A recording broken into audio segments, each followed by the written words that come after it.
What's going on, guys? Boss6 here, back to your video, and today here to give you guys another edition of the rapid fire album reviews. Today I'm only reviewing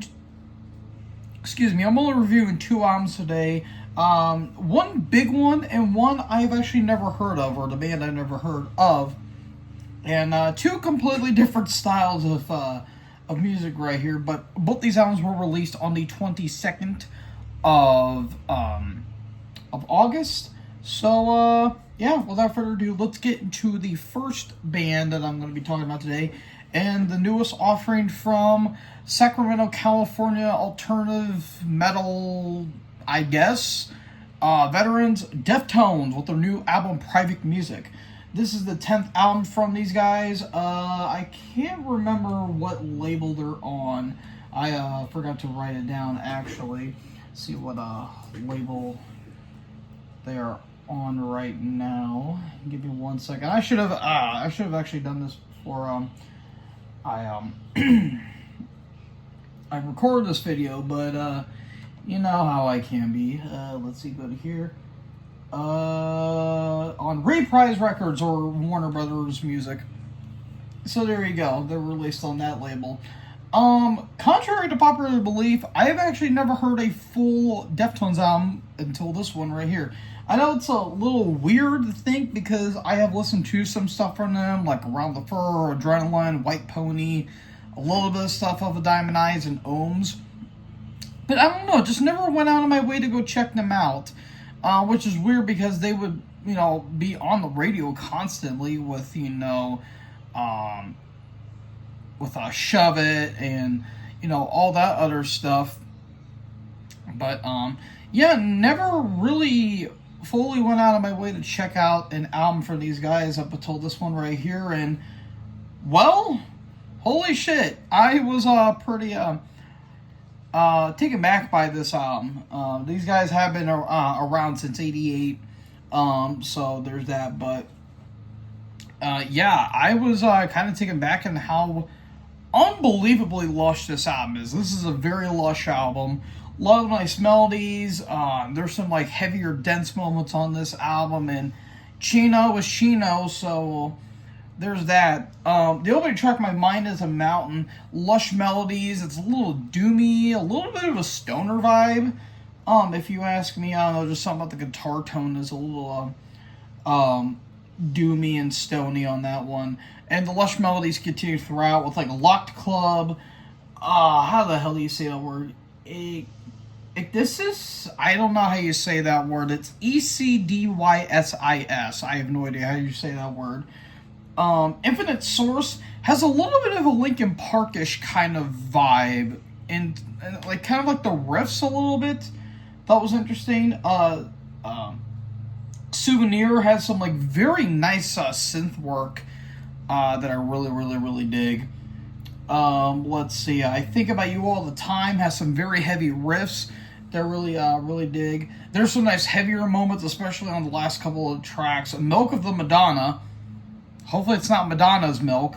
That's a pretty heavy song. The breakdown on Cut Hands, that's pretty hefty right there.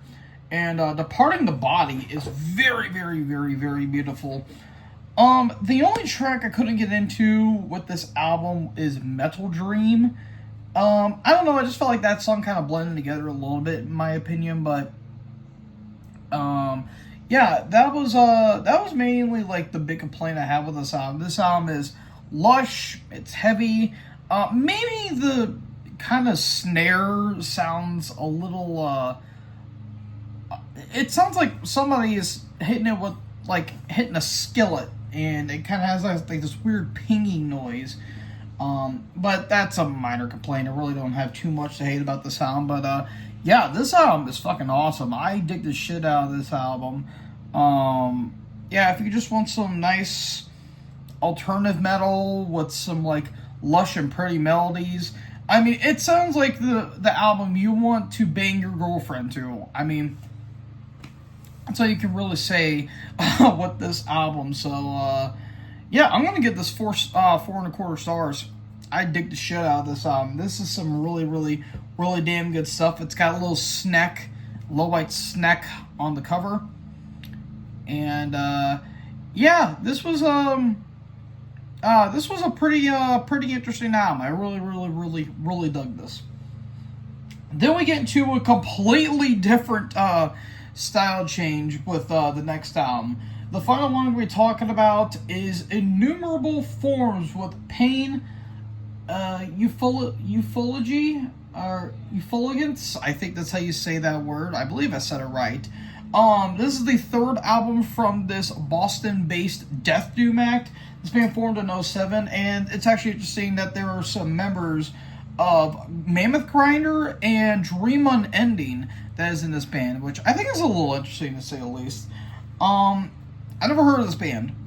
It's my first foray into this album, and I do like me some death doom, so I decided to check it out because I heard a couple people really dig this album and heard it was recommended, and holy shit, this thing is just bleak and depressing. It's kind of fitting that I listened to a very lush and beautiful album, and then this one just completely drains that away from you entirely. We start off with the opening track, Impulse. Massive incantation vibes immediately. I would probably say from like the earlier stuff, like Onward to Golgotha, Mortal Throne of Nazarene, Diabolical Conquest, like that sort of style, but with a more modern production to it. Indignation.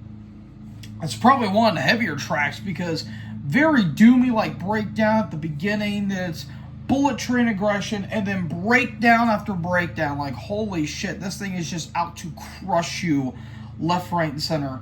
Blotted Inside has some, like, immolation kind of dissonance, which I really dig. Dissonant Drift is just disgusting. Overwhelming Subjunction.